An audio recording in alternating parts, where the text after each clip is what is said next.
Assalamualaikum warahmatullahi wabarakatuh. Perkenalkan nama saya Muhammad Rasul Akil Maulana dari Offering B, mahasiswa Teknologi Pendidikan. Nah, pada kesempatan kali ini saya ingin menyampaikan sedikit tentang proyek web pertanian lahan Go ID dengan tagline teman paham sawah panjenengan.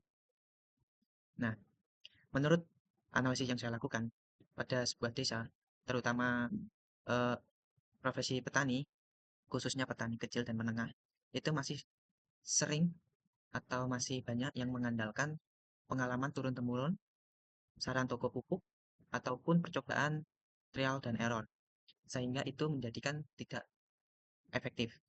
Belum ada pusat pengetahuan digital khusus petani lokal. Nah, poin-poin utama yang saya dapat yaitu masalah pertama, pengetahuan tidak terpusat.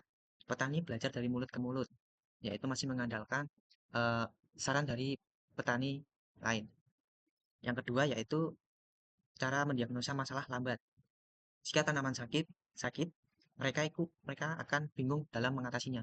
Mereka tidak bisa langsung mengetahui dari masalah tersebut. Masalah ketiga yaitu keputusan berbasis keyakinan.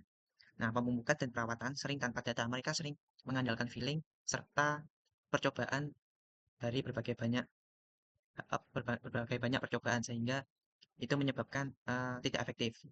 Nah, dampaknya yaitu bisa hasil panen menurun, biaya pupuk meningkat, tanah makin rusak, dan produktivitas stagnan. Oke, nah, web ini itu menawarkan solusi akses 24 jam, di mana petani bisa mengakses web ini untuk mencari informasi dan belajar, lalu diagnosa cepat. Jadi petani bisa langsung mencari solusi dari masalah sawah mereka dalam hitungan menit dan terpusat semua pengetahuan dalam satu tempat, mulai dari solusi, cara, dan video tutorial. Lalu juga web ini itu scalable, yang dimana bisa dikembangkan lagi. Jadi dengan adanya web ini menjadi solusi dari masalah eh, pertanian di desa, khususnya petani di desa. Nah, web ini dirancang dengan mempertimbangkan usia pengguna, yaitu profesi petani, di mana rentang usianya yaitu 30 sampai 60 tahun dengan eh, petani ini itu tidak terbiasa dengan teknologi dan mereka lebih suka visual dan video, juga butuh tulisan besar dan sederhana.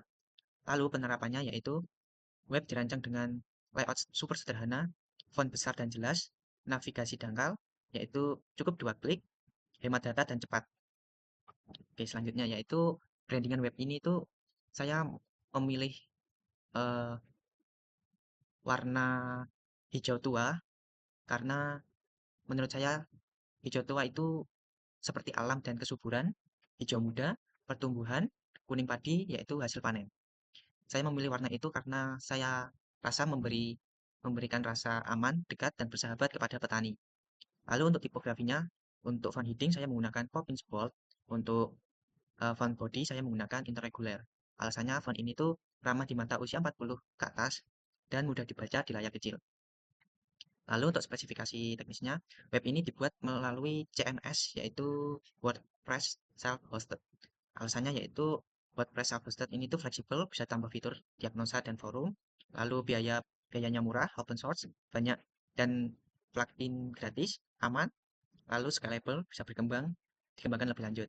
Nah, untuk sitemap-nya itu di dalam website, menu utama itu ada home, cek sawah saya, belajar sawah, cerita petani, musim dan harga, lalu tentang kontak. Nah, untuk wireframe-nya yaitu seperti ini. Di atas sendiri ada header, lalu di bawahnya hero section, grid menu, quick shortcut, education video, lalu di bawah sendiri footer. Nah, untuk user flow utamanya yaitu cara kerjanya, petani cukup membuka website, klik cek sawah, lalu pilih gejala, dan akan mendapatkan rekomendasi solusi.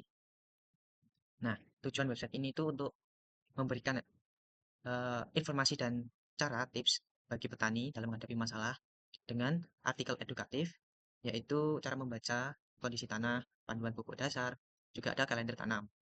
Dan tidak hanya berupa artikel, di web ini juga memberikan video tutorial cara mengenali hama, cara menyelamatkan tanaman layu, halaman pro, eh, tentang lahanku dan misi membantu petani. Ini dibuat sesuai dengan kebutuhan para petani di desa yang perlu solusi cepat dan sumber informasi yang valid, yang mana berisi video singkat dan artikel yang membantu petani dalam memilih keputusan. Lalu, terakhir yaitu kesimpulannya, website ini diharapkan bisa menjadi pusat solusi petani, media edukasi digital, investasi jangka panjang. Lalu untuk value bisnisnya bisa meningkatkan produktivitas petani, biaya pelatihan berkurang, dan knowledge base berkelanjutan. Nah, mari wujudkan transformasi digital pertanian Indonesia. Itu yang dapat saya sampaikan. Terima kasih sudah menonton.